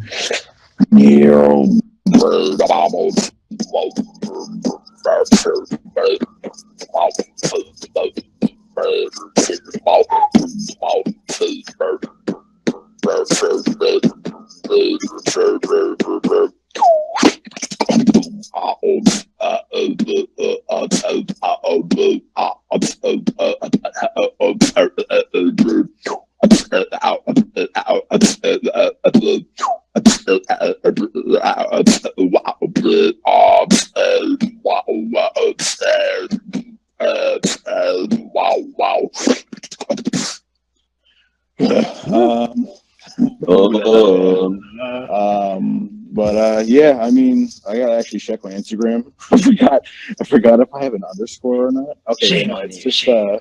yeah, I know, right? It's just it's Oso BBX, so OSO BBX, and on Instagram. That's the only place I really upload anything to. But so yeah, and I think same thing on YouTube. I think too, which is Oso BBX, I believe. That'll be in the description. You know what it be. Yeah. North American Beatbox. You know what it is. You know my channel. You know what it is. It'll be in the description. You know Black Rhythm. Boy, you know we getting 2 hours in. Let's go. like legit. 2 hours. I was Leaving kidding. this in too. Thank you Fuck for everybody yeah, that we are. joined. Let Rhythm say his outro. Any closing statements, true, Edgar? true. Go ahead, Edgar. Any closing statements? Yeah, everybody, you can check me out at Black Rhythm, Facebook, my YouTube channel, Black Rhythm, Instagram, Black_Rhythm, and yeah, you can check that out, and hopefully we can get to do this again sometime. 100%, dude. This was Dude, absolutely, man. This was a blast. Thank you for anyone. If any of you guys reached it this far, bro, tip of the hat to you. Because I be watching. I steady watch podcasts, and I know I don't watch it all in one sitting, obviously. But for anyone just stopping by, listening to even a few of these, I hope you enjoyed any of it and all that. I also thank the more Beatbox staff for inviting me out. This was a lot of fun, and that's all the time I got. So I am out, guys. Dude. Take it easy, man. Yeah, yo, peace out, Komodo.